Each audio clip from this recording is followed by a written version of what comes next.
আমি ইতিহাস নিয়ে অত মাথা ঘামাবো না। এখন যা হয়েছিল বিগত সরকারের সেটা সবাই জানে। আমরা সামনের দিকে যেটা করতে চাই সেটা হচ্ছে যে আমাদের যে অর্থনৈতিক স্ট্র্যাটেজি যেটা আছে তাতে উত্তরবঙ্গের একটা সবথেকে গুরুত্বপূর্ণ স্থান আছে। সাধারণত আগে লোকে উত্তরবঙ্গকে 3টে টি দিয়ে বলতো, টি, টিম্বার অ্যান্ড ট্যুরিজম।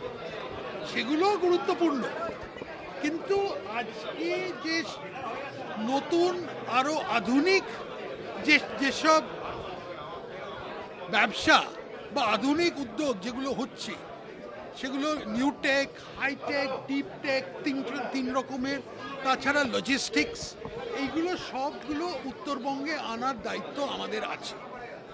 আমরা একটা পরিবেশ তৈরি করতে চাই যে পরিবেশে লোকেরা ন্যাচারালি অটোমেটিক রুটেই উত্তরবঙ্গে আসতে চাইবে। তাছাড়া জমির যে সমস্যাটা আছে দক্ষিণবঙ্গে, সেই সমস্যাটা উত্তরবঙ্গে নেই। এছাড়াও উত্তরবঙ্গের পরিবেশটা খুবই ভালো। লোকে এটা আগে এখানে ছুটি কাটাতে আসতো, এখন আশা করি এখানে থাকতে আসবে, ব্যবসা করতে আসবে, উদ্যোগ তৈরি করার জন্য আসবে। কিন্তু তার জন্যেও কতগুলো পরিকাঠামোর জিনিস আমাদের করতে হবে। সেই পরিকাঠামো শুধু রাস্তাঘাট না, এডুকেশনের জন্যে, হাউজিংয়ের জন্যে, সেগুলো আমরা দেখব।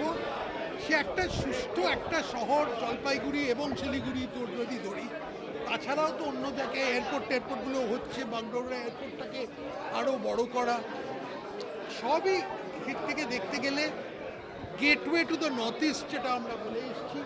কিন্তু এটা gateway to the north east কেন, এটা গেটওয়ে টু বেঙ্গলও হতে পারে, দুদিকেই ওটা কাজ করতে পারে। তো তো আমাদের ইচ্ছা যে সামনের দিনে একদম Uttarbanga will be at the center of all our economic policies.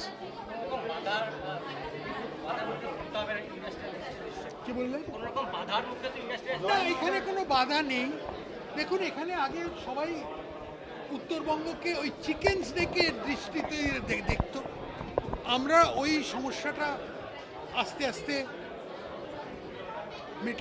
মিটিয়ে দিয়েওছি। রাষ্ট্রীয় সুরক্ষাটাকে একদম সামনে রেখে আমরা সামনের দিনে এগিয়ে যাব।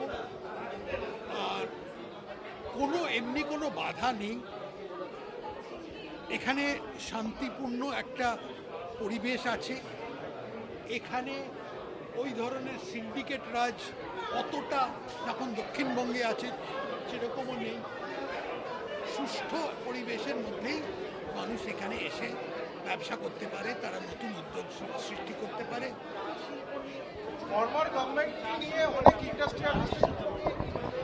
দেখুন, চা শিল্প, আমি যে কথাটা বলেছিলাম যে চা শিল্পে একটা বড় শিল্প দেখা দিচ্ছে।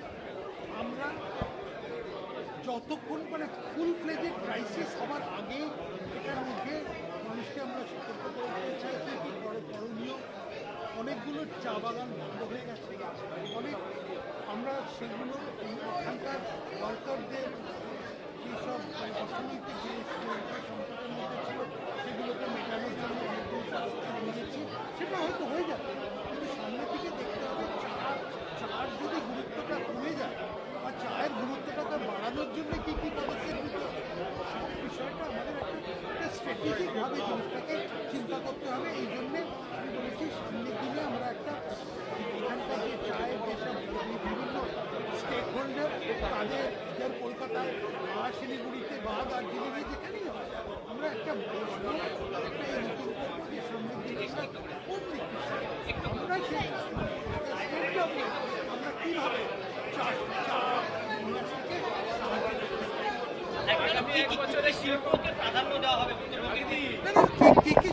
দেখুন, উত্তরবঙ্গে আমাদের যে এটা হচ্ছে যে আমরা একটা পরিকাঠামো করব, আমরা একটা সুষ্ঠু পরিবেশ তৈরি করব, আমরা এমন কতগুলো পলিসিস দেখবো যে এখানে কোনো বাধা না থাকে।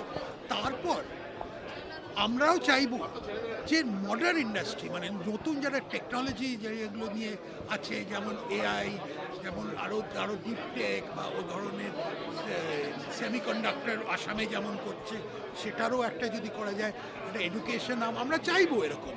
কিন্তু আলটিমেটলি আমরা পরিবেশটা তৈরি করে দিতে পারি, আমরা পরিকাঠামোটা করে দিতে পারি, তারপরে তো বিভিন্ন ক্ষেত্রে প্রাইভেট ইন্ডাস্ট্রি তারাই তো ইনভেস্ট করবে। না না, আমি টাইম ফ্রেমে এখন কিছু বলতে চাই না, কিন্তু আমরা একটা জিনিসটাকে আরম্ভ করে দিতে চাই, তারপর আমরা পিরিয়ডিক্যালি করব রিভিউ, জিনিসটা কি করব, যদি আরও কোনো জায়গায় ফাইন টিউনিং দরকার হয় সেটাও করতে হবে। সব দিকেই আমরা, কিন্তু দেখুন যে কথাটা আমি বলছি, এটা আমার এই লাস্ট 3 মাসে প্রায় তৃতীয় ভিজিট হলো আমার শিলিগুড়িতে, নর্থ বেঙ্গলে। এখানে প্রায় আসবো প্রতি মাসেই, হয়তো প্রতি মাস বা 2 মাসে অন্তর অন্তর আসবো সব জায়গায়। এটা একটা গুরুত্বপূর্ণ আমাদের কাছে, এটা ভূমিকা,